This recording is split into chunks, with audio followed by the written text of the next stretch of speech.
I think it's quite instructive that UPSA invited, if you look at your round table, which I think will be a square table anyway, you invited the Food and Drugs Authority and the Standards Authority. Why am I saying so? These are the two organizations who are the ports of entry in Ghana. I hope you know that. So basically, the safety, quality, and effectiveness of all products that are consumed in this country, insofar as imports are concerned, rest in the hands of these two people. And as Mrs. Dapu said, if you eliminate us, the country will die.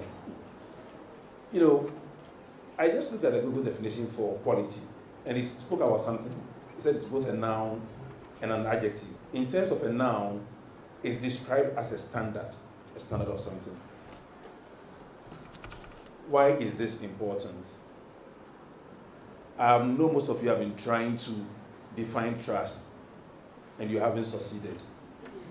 Let me give you a surrogate definition. In the Standards Authority, we say one thing: standards enforce trust. Should I repeat it?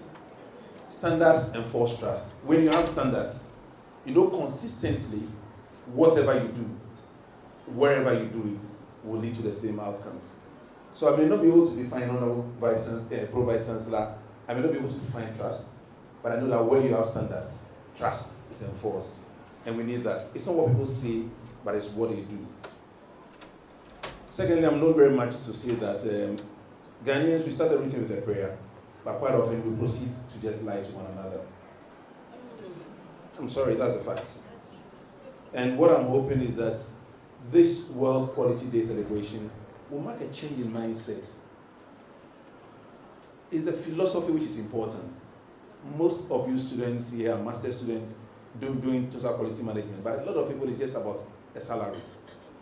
But if it's about a belief, you need to question everything.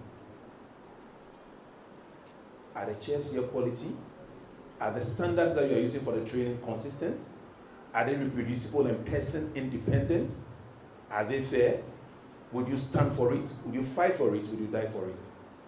Because far too often, having been around the world, in countries where people have developed, their young men and women stand for the values they believe in. I know most people are just doing the MBA for a salary, but it must not be so. We must make a difference in our time. We have committed to this country. I think Mrs. Dodoo and I are always fighting on that. But we believe in one thing: the truth should stand, and it's one. Quality is not negotiable. We will not compromise, and yes, we will not be bribed. We will ensure what has to be ensured. So before I leave Mr. Nagati to do the hard work, because he is an excellent scientist, he's been in quality all his life, over 35 years, I just want you to realize one thing, that as we move into Ghana Beyond Aid, the quality of products, processes, and services, including educational services, cannot and will not be compromised, which means that our schools should be standardized, the quality should be consistent, you should know what you get. Parents should not be shortchanged because students are just given books to read and exams to pass. They must be men and women who will make a difference in our days and our time. So I wish you well.